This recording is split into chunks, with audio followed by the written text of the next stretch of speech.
జరిగింది. कांग्रेस पार्टी की राजनीति की नींव महात्मा गांधी ने डाली। जब उन्होंने हमारी आजादी का आंदोलन कराया, उस समय हमारे असूल उन्होंने हमें सिखाए। కాంగ్రెస్ పార్టీ యొక్క పుట్టిన ఏదైతే ఉందో మహాత్మా గాంధీ గారు వేయడం జరిగింది. మహాత్మా గాంధీ గారి ద్వారా వేయబడినటువంటి ఆ పునాది రాయి ఒక ఉన్నతమైన జీవన విధానం, ఒక ఉన్నతమైన ఆదర్శవంతమైనటువంటి ప్రభుత్వ విధానం ఎలా ఉండాలో వారు నేర్పించడం జరిగింది. वो असूल थे जिसने हमारे देश को आजाद किया। वो असूल थे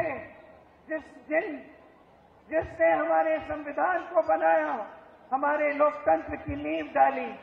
వారే ఈ ప్రభుత్వం స్వాతంత్రం సాధించడం కోసం వారు పరిపూర్ణమైనటువంటి ఒక మార్గదర్శకాన్ని, ఒక నివేదికను తయారు చేశారు. తద్వారా ఈ దేశానికి స్వాతంత్రాన్ని సముపార్జించడం కోసం ఒక ప్రణాళికాబద్ధంగా పోరాటం చేశారు. और कांग्रेस का सबसे जो गहरा असूल है, ये है कि जनता लोकतंत्र में सर्वोपरि होती है। जनता की हमेशा सुनवाई होनी चाहिए। ఈ కాంగ్రెస్ ప్రభుత్వం యొక్క ఒకే ఒక లక్ష్యం ఏమిటంటే అది ప్రజల కోసం పనిచేస్తుంది. ప్రజలు తమ సమస్యలు ఏమి చెప్పినా, ఎప్పుడు చెప్పినా వినడానికి సిద్ధంగా ఉంటుంది. यहाँ बैठे एक एक नेता को ये मालूम है कि उनकी जवाबदेही आपके प्रति है।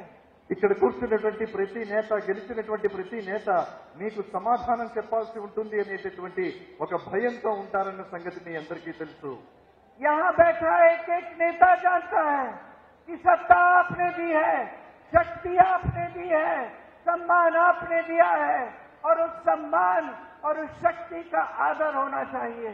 మీరు ఈ ప్రభుత్వానికి కావాల్సినటువంటి శక్తిని ఇచ్చారు, ఒక శక్తివంతమైనటువంటి ప్రభుత్వాన్ని ఇచ్చారు.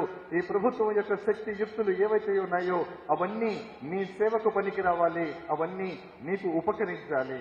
इसीलिए जो गारंटी आपको दी थी हमारी प्रदेश सरकार ने, उसको पूरा करने का काम सरकार बनते ही शुरू हो गया। స్నేహితులారా, ఏ రాజ్యాంగాన్నైతే